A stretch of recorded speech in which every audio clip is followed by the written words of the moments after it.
Yujite has seen the world burn 6 times because of these 4 girls. He fell so hard that he died, failed, and slid back until he was no longer human. But with every reset to the 7th one, he's finally turning the tables. This time, he leaves the sword behind. He's signing a lease to rent an apartment. Welcome to the 7th regression, where the only way to save the world is to survive the inevitable return of the Red Dragon, an embodiment of rage and despair that will always burn everything to ash. Yujite shuts his eyes to block out the memory of fire, knowing he has seen this all before and deciding that listening to her would not have changed anything. As the beast spews a roaring river of fire that drowns the world in flames, Yujite stands tall and unmoving, refusing to flinch even as everything around him burns. Fire burns his skin with a pain he knows well, blood flies in the air. Yet he feels no regret, only the cold truth of what he must do.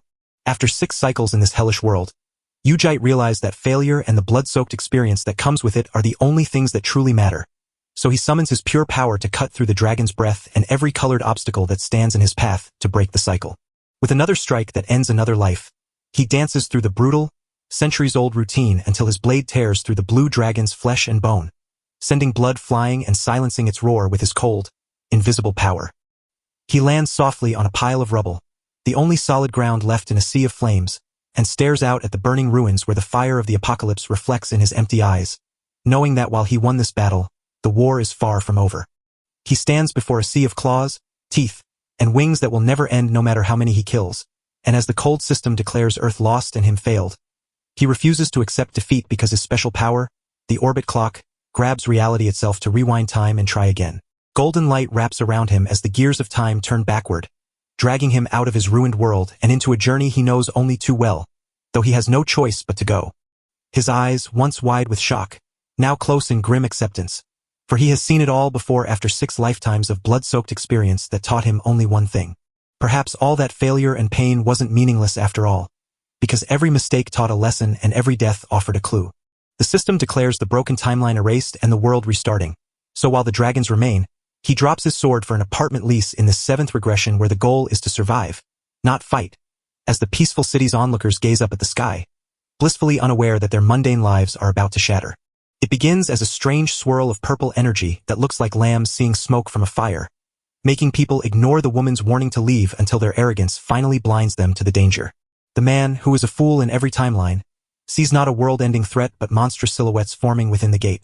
So he grins, gives a thumbs up, and tells his friend to hurry and snap a picture. The woman freezes in horror as her ordinary world shatters in a split second, leaving her completely stunned. Then the slaughter begins as monsters flood through the gate and crush the helpless crowd, showing humanity for the first time that it is prey facing knights from another world, beasts from forgotten nightmares, and horrors from the deepest abyss of space and time in an endless tide. When everything seemed lost, humanity sparked a new hope as hunters woke up with power beyond belief, launching a new age on a floating island where young saviors trained to save the world. This global academy city stood as a fortress and a beacon of hope for everyone in the world known as Lair. In his 7th life, Yugi wasn't in a war room but stuck in a petty crime where a former superhuman named Joe Hossack, now just a thug, held a terrified woman hostage with his mutated arm as a weapon while the useless local police shouted warnings and aimed their pathetic guns, only to get laughed at by the cornered beast who was spitting defiance right in their faces. Hossack gets ready to drag everyone down with him, but a shadow moves in the background while the unseen and unheard Yugi creeps closer like a ghost. He stepped out silently, unseen and unheard, yet his soft voice carried a heavy command that made the criminals panic as they realized they were trapped with no warning from anyone behind them. G looks so bored that this whole life-or-death fight feels to him like nothing more than a tiny mosquito buzzing around a quiet room. Zack lunges at the hostage, but G.I. shoves the victim out of the way so quickly that his eyes can't even follow the action. The thug screams in rage at being called a wannabe and unleashes a storm of attacks, but G dances through them like a ghost before landing one sharp chop to the neck, earning a flash of irritation from Jedi who remembers he is no longer just a wannabe cop but someone whose power now wears the simple weight of a police badge. He answers the insult with a simple, brutal elbow strike that hits with the force of a falling star. The fight ends instantly as Joe Hossack crashes onto the ground so hard it cracks open a crater, leaving him buried while G stares down at the unconscious man and lies about losing control, masking the fact that he simply forgot how weak ordinary people really are. Right? He'd almost forgotten the whole act, playing a lowly police officer just to get close to his real target.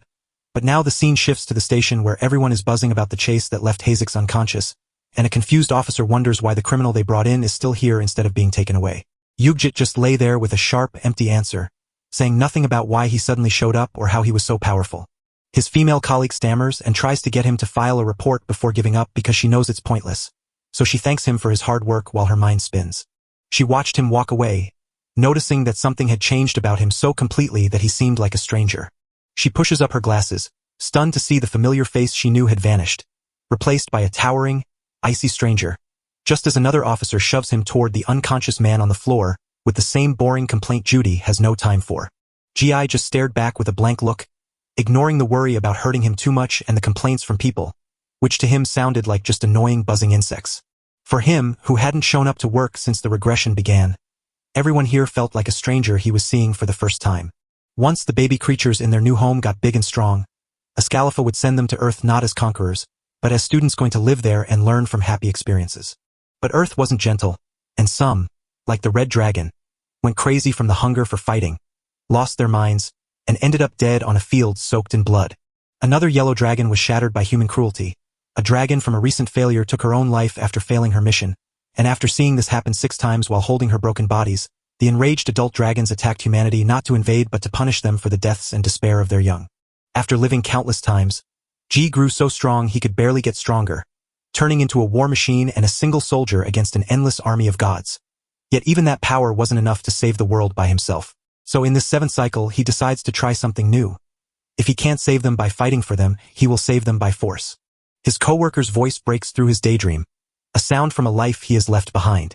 She asks him about his plans, inviting him to dinner at a new place, an innocent gesture from a normal girl that Yugi, dragging a criminal's body and bound for Europe, bluntly rejects by turning away to declare his new mission in Florence where he watches her play happily with children, free and alive in a world he can never have.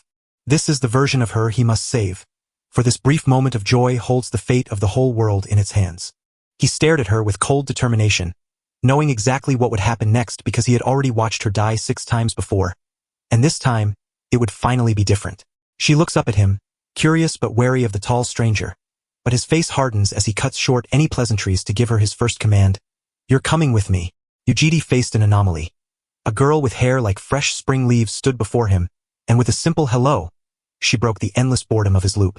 For a second, she looked away, showing a tiny crack in her strength, reminding G of the time she cried, broke, and died in his past lives, proving she was a ghost from a future he was trying to wipe out. A faint turquoise light started swirling around her like a secret language she couldn't understand, as the ancient dragon power woke up just to learn one simple word from a human. Her eyes met his again, a small flower now adorning her, as the babble of skill collapsed and bridged the gap between them. So with newfound understanding she returned his greeting, her voice soft but clear. He watched her with his unreadable face, knowing he had lived through ages of blood and sorrow, seen the world end 6 times, and viewed this girl's shy yet confident turn in the park as just another calculation in his perfect, calculated world. Leaves danced in the wind, creating a pretty picture, but Judy knew the truth. This happy little girl was a newborn with power that could tear the world apart, and her smile was just a scary warning before a big disaster. She wore a dazzling smile that hid a dangerous world of chaos, for he knew that the ones who looked happiest were often the most deadly. His eyes tightened as a cold, sharp thought crossed his mind, realizing that her question about how she knew his name was either a careless mistake or a dangerous trap, because with these creatures, every single word could get him killed. She pointed to the name tag on his uniform as a simple, logical explanation, but he knew better because he had seen this same fake act before. She giggled and said she was just joking, but then her smile faded and her voice grew serious, showing the old, powerful spirit hiding under her childish act. Her eyes, suddenly sharp with a strange and knowing sight, looked straight through his fake smile and said without a doubt that he was far too powerful for this place. So he shouted silence while ancient memories of broken worlds woke up behind his dead stare. She tilted her head, her voice mixing curiosity with a sharp challenge as she asked, "So, are you going to kill me?" It was the instinct of prey testing a predator, a dangerous game with a man who had long forgotten how precious life is. Her eyes went wide in shock, because even she was surprised by her own boldness, and that tiny slip showed a real feeling breaking through her fake smile. She flinched, panicked by the weight of her own words, while G just watched the dangerous mix of her terror and strength that had already destroyed the world before. Without saying a word, Judy turned and walked away, leaving him knowing his part was done, and her choice now lay between following a man who could save or destroy her, or facing a fate far worse. The secret to her special sight was hidden in her blood, for the Green Clan's eyes can read fate itself, letting her see the threads of destiny and know everything around her better than anyone else. For a split second, She dropped her human act and her eyes turned into a reptile's slit as she read the bloody history written into his very soul. He halted as the air turned freezing, then moved with impossible speed to stand directly behind her, his very presence feeling like a heavy shadow, and he was finally ready to stop playing games and start making his threat real. But instead of fear, he found a sly, knowing smile because she had been waiting for him all along, knowing this was their destined moment. The smile stayed as a quiet sign of her win, proving that while he was dangerous, he was truly hers. She clicked her heel against the ground, turned to face him with the deal done, and was ready to give her final answer. She winked, raised her hand, and gave him the finger in a bold, childish dare to the man who held the world's fate. Facing a being who could break stars and tear apart time, Ji didn't flinch and made a silly pinky promise instead of being scared, which broke the tension and turned their deadly threats into a simple deal where she became his guest. And so the dragon was brought to its nest, a sterile, high-rise apartment indistinguishable from 1,000 others, a gilded cage for a being that could level the city with a single breath. The next morning, Yubio awoke, peeked out from her room dazed, and found the human world bright, loud, and utterly alien. Dressed only in a shirt, she looked tiny and out of place, like something breakable. But Judy knew that look was a lie because inside that weak body lay the power to destroy everything. As Judy stepped into the living room, she saw a shadowy figure fade away right before her eyes while she sat quietly on the couch, realizing he hadn't just brought her to his house, but was showing her the true power he held. With his powerful shadow of the Grand Duke clone, whose cold, empty eyes mirrored his own, he could leave the real world to handle his boring daily life, while he himself stayed hidden to focus on his true mission. As the clone walked toward the door, it passed right by Boom, a silent shadow that looked just like the man sitting on the couch. The clone stopped and looked at her for just a split second, showing no feeling because it was just Judd's tool and she was only something in its way. Boom let out a surprised breath as her draconic eyes, used to seeing the flow of time, got confused by the fact that two different souls were sitting in the same room. She looked at the real cause of the room's heavy feeling and asked why he didn't do his own work. But Ji just turned the page of his paper, treating her presence as necessary and her questions as a bother. For a second, she looked shy and hurt by his icy attitude, but this was just another trick in her genius plan to test him. She wasn't easily discouraged, so she plopped down on the sofa beside him, grabbed a cushion like a shield, and decided that if he wouldn't talk, she'd just move right up into his personal space. She hugged her pillow tight as she kept talking to herself, while Ji, having faced eldritch gods and blood-soaked demons, was confident he could handle the chatter of a god-powered toddler. She peeked over the cushion, watching his lack of reaction while pretending to talk about how eating delicious food makes one happy, a simple childish desire she used to fight her despair. He stayed quiet behind his wall of paper as her sensible words reminded him that a happy dragon won't cause trouble, a boring but needed step on the new path he'd chosen, proving that this time would be different. A smile spread across her face as she kicked her feet in pure joy, realizing his quietness wasn't a rejection but a silent permission for her to do whatever she wanted. She stood up and gave a playful bow, and since they decided to make her happy, they began with the simplest human ritual of sharing a meal, which meant they first had to get supplies. A sly, triumphant grin spread across her face as she successfully tricked the ancient regressor into doing her grocery shopping, a ridiculously small but still sweet victory for someone of her power. Ji felt the usual chill creep in as they stepped toward a shiny temple of buying things, ready for another boring job in a life that was supposed to be so different. The supermarket was crowded with people going about their tiny, unaware lives, not realizing their whole world rested on the moods of the very dragons Judy was trying to calm. No matter what happened, they ended up drawing stares, with a little kid mistaking Boom for a famous star, while the real world was too dazzled by their strange looks to see the scary power they both held. The whispers trailed behind them as women stared at Judd's cold good looks, making their male friends feel like squids next to a whale, a reaction he had seen 1,000 times, while Boehm skipped ahead humming a tune at the store's simple sights, and Ji followed silently like a shadow, just watching to make sure she didn't break before he could start his real job. Her happiness was as fragile and short-lived as a bubble, so she pointed at something far away and gabbled excitedly about their breakfast plans while Ji quietly followed, his mind already racing ahead with his next move. She bounced forward with endless energy that almost seemed real until Judy snapped out of her happy daydream with two chill words. Leave them. Because those groceries didn't matter. Suddenly, the happiness on her face disappeared, replaced by a confused, huh? Because she couldn't understand how her simple day had turned into his complicated, calculated plan. His eyes stared into the distance because there was a place we had to reach first, for while she wanted to be happy, her life and fitting in were the only things that truly mattered. Yet when she turned back to him, her bright smile faded into worry as the dangerous side of his quiet nature began to peek through again. He walked right past her without saying a word, carrying bags of food that meant nothing to him, acting like a machine with no heart, dragging her away from the bright city and into the dark, turning her simple happy dream into a scary unknown fate. They arrived at a place where Judy had used a forger in past lives, and the old man welcomed them with a grotesque, leering smile and a glowing cybernetic eye that looked like a predator, because he was a necessary evil for a dirty job. As the old man worked, Boehm struck a pose for her photo with an innocent smile, completely unaware of the dark deal happening behind her, while G stood silently behind her like a shadow, keeping the forger's greedy thoughts in line. With the fake data ready, Judy headed to a fake front office where a smiling clerk would wash the underworld's dirty secrets into the clean, boring paperwork of the state, a process that made her stomach turn all over again. Before handing her the ID, he made one final stop at a vault of old relics to give her a bracelet that would keep this dangerous being close and prevent them from ever getting too far apart. He adjusted the machine, which filled the room with a blue glow, while they watched with pure amazement, unaware that she was being tracked like a wild animal. Then it was over, and she clutched the card that proved she belonged in a world that had never known her before, holding her new name, Boehm, in her hands. As they walked, Gi explained that the device was both her identity and a way to find holograms, a safety trick to him but a wonderful gift to her. She gazed up at him with wide-eyed surprise, thinking his thoughtful gift was kind, but the clever trickster behind it was actually playing her without her even realizing it. G's thoughts slowly turned as he realized the name wasn't a coincidence but the first clue to a huge puzzle, marking the start of the 4 seasons boom with spring already in place, leaving only summer, autumn, and winter, 3 more disasters he had to save. She adored the name Spring, seeing it as the perfect start to a new life, and clutching her small plastic card like a precious treasure. Her despair finally dropped, marking real progress for him. A quiet, happy smile settled on her face, showing the simple joy of having a name and belonging. But beneath that happiness, her ancient instincts screamed as her draconic eyes saw the truth.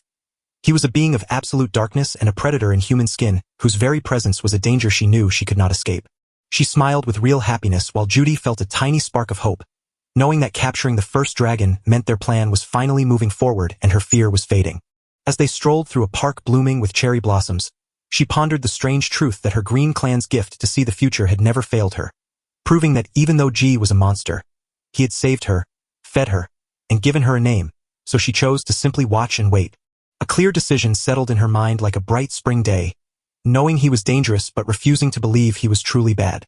With her doubts finally quiet, the little dragon child sprinted forward through the falling petals, shouting, "Let's race back to our new home." For the first time in ages, Judy watched her fly away and felt not joy, but a cold sense of pride that everything was going exactly as planned. It was, he admitted, a good start. He watched the flower petals drift down, each one a brief moment of calm that felt like a rare gift to someone who had spent 6 past lives drowning in blood and defeat.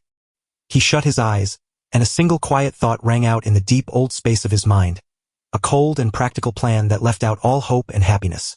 With the first of the 4 dragons safely in her grasp and her fear under control, she had taken the initial step on a grueling 1,000-mile trek to stop the apocalypse. While a tiny, precious thing was being cared for in a small apartment in Korea, a wild storm was rising far away in the African wastelands where another dragon showed up. This was the red dragon, Summer, a creature of pure power who stood over her latest victim, not with grim satisfaction, but with the simple boredom of a predator bored by prey that offered no real fight.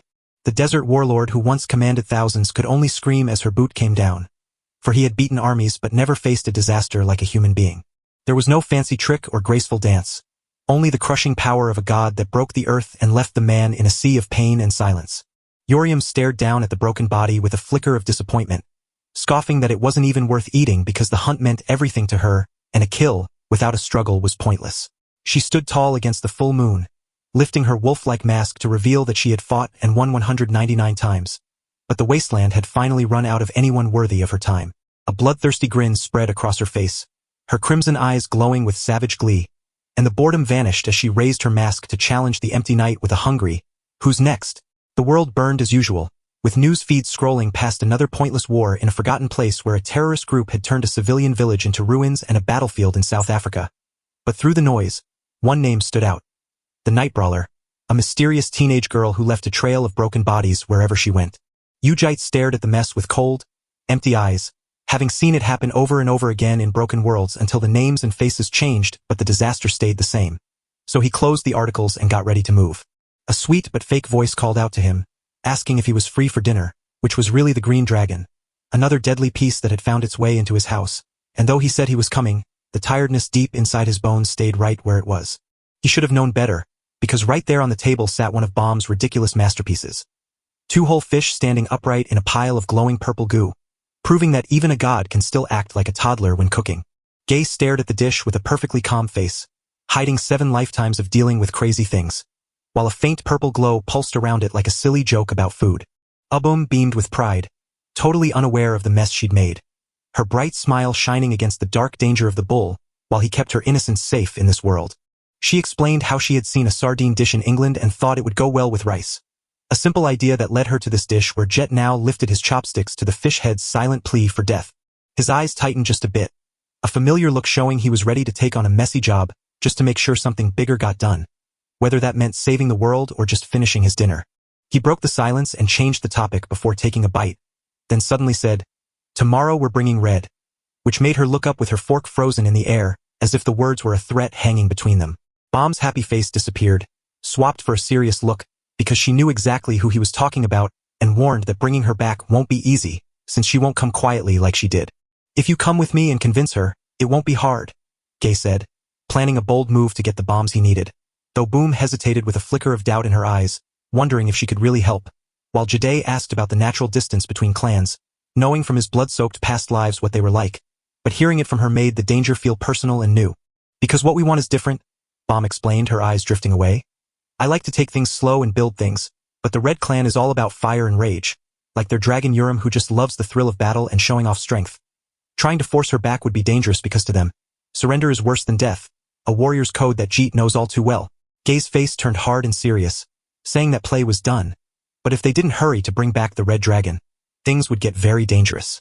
He realized the real danger wasn't coming from him, but from another hunter targeting her, a memory of a heavily armored warrior flashing in his mind as he feared Red would surely die if this kept up.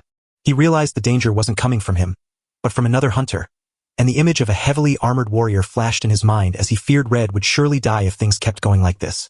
His cold, steady gaze met hers, turning his rare moment of weakness into a quiet plea for her to come with him so they could fix things peacefully. "I thought you were the kind of person to carry everything by yourself, but he just stayed quiet, and since she was right about how he'd always been alone, this time they had to try something new." Bomb's eyes glowed with a mix of fun and control, having finally found her advantage, as she pointed at the cursed meal and declared that he had to eat every bite because she'd seen him nearly drop his spoon when he mentioned Red, forcing her to sigh with heavy resignation after facing gods and burning worlds only to be beaten by a plate of purple fish.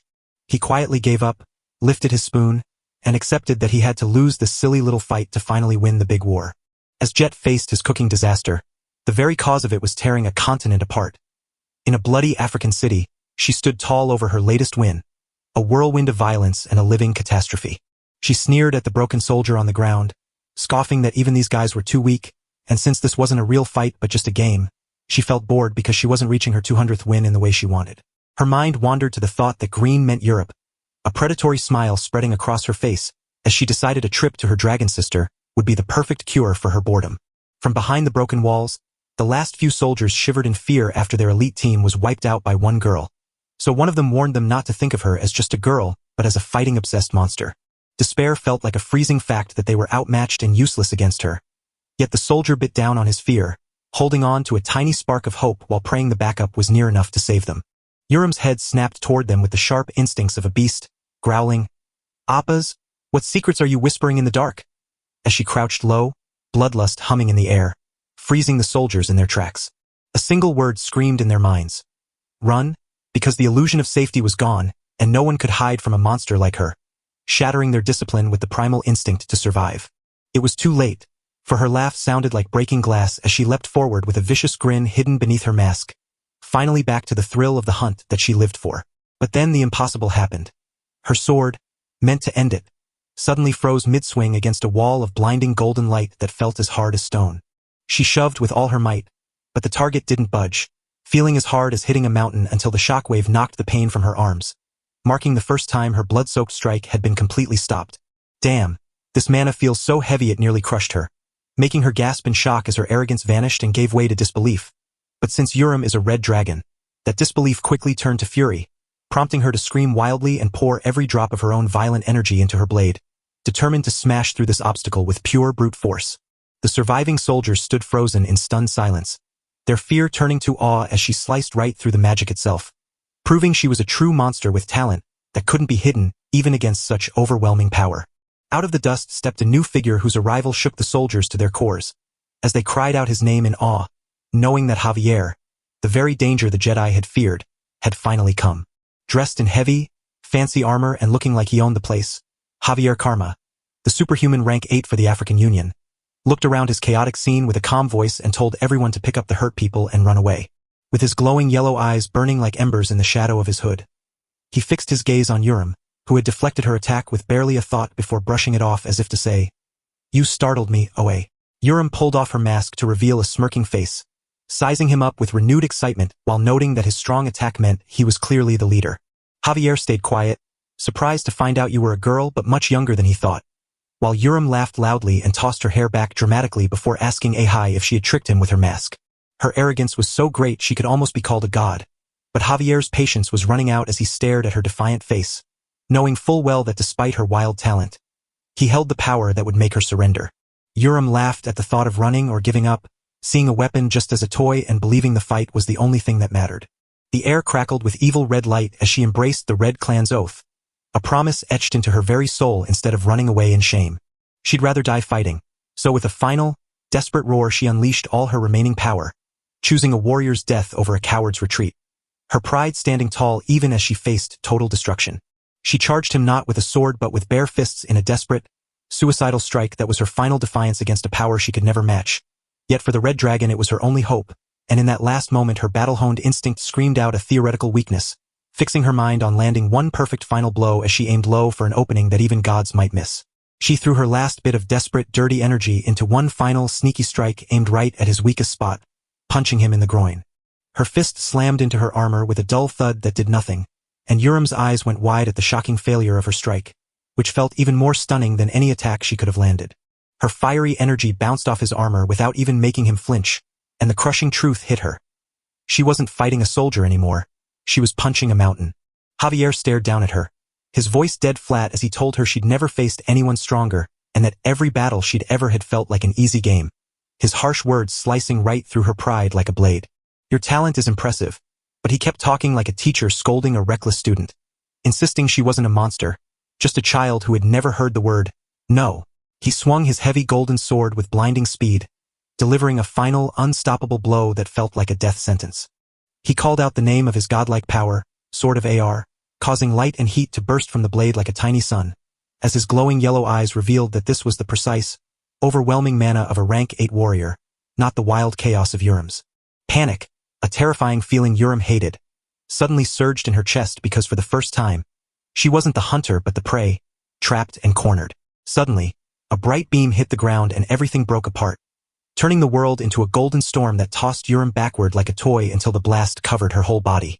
Her body crashed hard against the concrete wall, cracking it under the impact, signaling the end of the fight as Javier lowered his sword to see that she had blocked his strike with her reinforced arm, proving she was far from ordinary, and forcing him to strike harder to ensure she was truly dead. But when the dust finally cleared, he noticed something was wrong because the crater he had created was completely empty. Before Javier could move, a flash of green Yubam materialized out of nowhere, her hand clamping over the shocked and wounded Urim's mouth as she snatched the red dragon from death's jaws in a blur of impossible speed. Green WY, you are here? Urim sputtered, her mind reeling from the defeat and the sudden rescue, while Boom simply put a finger to her lips with a calm smile to command silence, having arrived exactly as Jet Day planned. Green energy rushed from Bomb's hands to stitch Urim's wounds in a flash, but Bomb warned, if you keep fighting, you might actually die. Knowing it was the simple, undeniable truth, Urim slapped her hand away, hurt more in her pride than her body, and shouted, Hey Green, I told you not to interfere when it comes to fighting. Whether I die or not is none of your business. I'm fighting to the end. Boom. M stared at her, not with pity but with a cold, calculating logic only another dragon could grasp. Red, if you die, our fun ends too. Urim froze. What? Boom. He stared at her not with pity, but with the cold, calculating logic of another dragon, saying, Red, if you die, our fun ends too, leaving Urim frozen in shock. As Bomb's healing power spread, she twisted the truth to make you stay alive, not out of kindness, but because both of you secretly wanted to keep playing in this fragile world. and with her sweet smile and heavy eyes, she made it sound like your only choice. Yuram stayed quiet because her warrior's pride couldn't answer that choice between dying for honor or living for fun felt like a childish game. Yet facing her own death made her feel defeated and confused until she finally gave up and asked if they should just run, only to realize that guy was insanely strong and would catch them anyway, so she just kept smiling confidently since the old man could probably handle it. Old man? Yuram asked with irritation and confusion, and just as Boom had predicted, the old man appeared. Yuji stepped onto the battlefield like a calm void in the storm, standing before the armored superhuman not as a fighter, but as an inevitability. Javier Karma's bright eyes narrowed at the stranger who had vanished from thin air, masking his power until the very last second, and when Javier demanded to know his name, Jet just stood there and let his quiet presence show that the rules of this world no longer mattered. He looked the superhumans in the eye with a stare that had witnessed the end of everything, then gave his world-shattering answer, but their fight was suddenly interrupted by a new arrival, a young girl with golden hair who had smelled the lingering power of the bomb and whispered to herself, "That's strange. It smells like green, but you aren't green." Jay spun around, the tired look in his eyes coming back instantly because he'd seen the same sad moment before, with another innocent person walking right up to him to make a mess. The golden dragon slid toward him without a shred of fear, her bright eyes wide with curiosity as she asked, "Mister, who are you?" She beamed with a curious smile and asked a simple question that hit him right where it hurt. "You're not a bad person, are you?" In his 7th life, tired of this endless cycle, Ujadi faced an armored fool named Javier Karma, a self-important investigator who was now standing in his way. From a safe distance, Aboom the cautious green dragon tugged at Yuram, the red dragon of pure aggression who was obsessed with the fight, while oblivious Javier Karma stood firm in his duty, blinded by it and on the verge of a fatal mistake. The investigator said Red, the girl Judy was protecting, had gone too far, but G answered with a cold, simple truth. He didn't kill anyone because stopping the disaster mattered more than human laws. Javier Karma slammed his hands down, demanding Judy stop their game, and G.I. watched with dread knowing the same script always led the man to his own destruction. G's patience, something far more limited than time itself, was finally running out as he stared back at the investigators with deep irritation and begged them to let it go quietly, giving the foolish man one last chance he would surely waste. The offer was predictably met with Javier Karma tightening his grip on his sword, his whole body showing that he truly believed he was in control. As golden energy surged around him, Javier Karma launched himself into the air to claim his territory, signaling a war challenge that G.I. was forced to answer with one final, decisive move. The investigator declared he would arrest everyone, charging his power until the air hummed with energy. A show G had seen 1,000 times in past lives, powerful yet ultimately small. A huge burst of golden energy shot out of the investigator's sword, ripping up the ground as it raced toward Judy, in a show of power meant to end the fight instantly. The dust finally settled, and the investigator stood amidst the ruins of his own attack, surveying the shattered battlefield with the quiet confidence of a victor. He thought such a huge attack should have been enough to kill the monster, so he figured G must have survived because he was its guardian, never imagining that the attack could have just failed. Then, a voice spoke from behind, and G stepped out of the shadows, unharmed and wrapped in a swirling dark aura, treating this fight like a simple chore. G's disappointed voice mocked how an 8th-ranked superhuman could break reality, sending Javier Karma into shock as his legendary Sunblade was snuffed out by the darkness of Yugi's power, leaving him disarmed and terrified as G stood over him, ready to teach him a lesson in fear. "Today is the unluckiest day of your life," Judy whispered, his voice a chilling poison in the investigator's ear, as he began to dictate a new memory. "While taking the child into custody, you had the misfortune of encountering an unidentified monster, and because you failed to counter its attack, you lost both your arms and your eyes, allowing the monster and the child to escape, weaving a fresh tapestry of failure and pain that would become Javier Karma's new blood-soaked history." As the investigator tried to scream, G's hand burned with a scary light, carving words straight into his soul and breaking the rules of reality. G.I. knew the SA organization had healers who could fix the investigator's arms and restore his sight, making the physical damage temporary and ultimately meaningless. But the mind was different, for the fear planted in the broken self would grow into an unhealable scar that no one could ever fix. Fear was a timeless tool Ujidi used across 7 painful lives to force anyone or anything to obey him. Take the violent baby dragon in front of him, the one who called herself the brawler of the night. She was just like the others, and he didn't treat her any differently. Red stared in shock as her bravado crumbled, realizing the man who took down an elite investigator with ease was now the source of her fear, prompting her to ask Bomb what kind of monster Judy really was, only for him to gently correct her by saying he was just a human, which Red refused to believe and called a lie by calling him a lizard, before G, now that the threat was gone, turned his cold eyes to her and declared that from now on, she would live under his protection in his house. He offered her a deal that sounded like freedom and support, walking past the broken investigator to stand before her with words that seemed to forget the violence she had just seen. Then came the hidden clause, "But the moment you stepped past my limits." His face twisted and the calm mask shattered to reveal the terrifying killer he had been hiding, leaving the red dragon frozen in fear as the manipulative genius stepped in, wrapping his arms around the trembling dragon to play the comforting friend and ease the tension of this forced recruitment. While Red screamed in terror at G's creepy threat, Go just winked playfully, treating the situation like any other Tuesday in her perfect plan. Judy stood silent, watching the strange mix of danger and care that made up their new reality, only to have her old life end and her new one begin the moment he declared her name Eurium and walked away.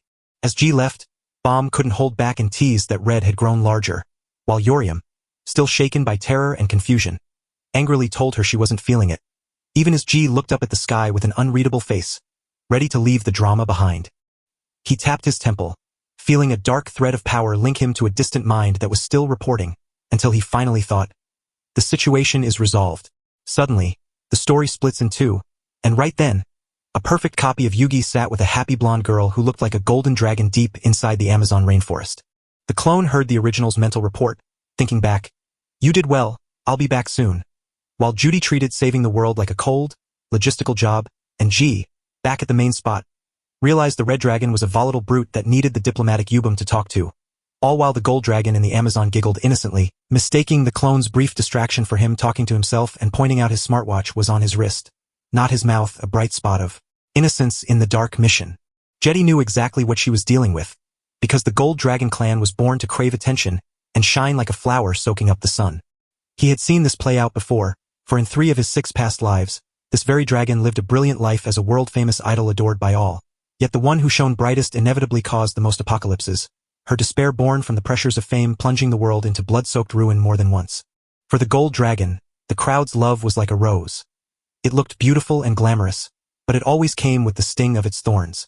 And that's probably why Judy hid away in such a lonely spot. Even though she still wanted to have fun, her old scars made her careful, while the golden dragon just couldn't stop staring at the floating screen the clone was holding.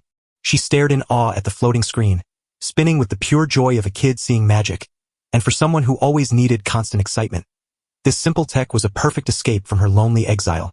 The clone spotted his moment, using her curiosity as the door to speak up and point out how strange it was for someone looking for fun to pick a jungle full of dangerous beasts as a getaway, leaving her stunned that he knew her secret reason for leaving home. He told the gold dragon that the green dragon had spoken to him, and the gold dragon's doubt melted away in a flash of pure joy, realizing that the green scent she'd noticed all along meant he was a friend of a friend. His eyes narrowed as he confirmed her identity and connection to the others, finally seeing the full picture and solidifying his plan to bring down the gold dragon. The clone then asked the dangerous question that dug up the pain from his past lives. "Are you scared of people now?" And the gold dragon shrank back as if it had been hit. She grew awkward and her fingers danced nervously, not from fear, but from remembering how badly her last life among people had gone. She finally revealed the truth. When she lived in the city, strange shadowy figures would stare at her oddly and follow her, which was a terrifying experience for a being as powerful as a dragon. She finished her tale with a sad smile, and though Jay's clone listened in silence, having confirmed her weakness, he now waited to use it against her. He suddenly asked a wild question that made her forget her sadness, leaving the gold dragon blinking in confusion. Before anyone could answer, the clone flicked his finger, tearing open a doorway to the abyss's shallowest edge, a private pocket of space big enough to hold an entire city. From the darkness, a spooky, many-armed thing stepped out carrying a plain paper bag, leaving the golden dragon wide-eyed with awe, for she had never seen magic quite like that before. Her golden eyes, which had held a sad look before, suddenly went wide with pure shock. Inside the bag lay a miracle. Perfect breads and pastries that glistened as if fresh from the oven, and when the clone said yes, she accepted the gift with such joy that she dropped the bag, spilling a jungle-sized feast of donuts and blueberry egg tarts across the ground. With her defenses broken by sugar and shock, the clone pressed his final offer, softly commanding the gold dragon to leave this place and come with him. As she happily stuffed her face with the unexpected treats, he laid out his promise that he had friends to keep her safe, so she could finally enjoy her amusement just like the other dragons. With pastry crumbs on her face, she mumbled a final defense against the stranger that her mom had taught her. Never follow them. The clone turned his cold, calculating gaze away, knowing her weakness and the one thing that could silence her mother's warning before delivering the final, crushing blow to her spirit with a simple promise. "I'll buy you macarons too, With her mind frozen and her defenses shattered by the sweet promise of macarons, she was checkmated, and the gold dragon was finally theirs.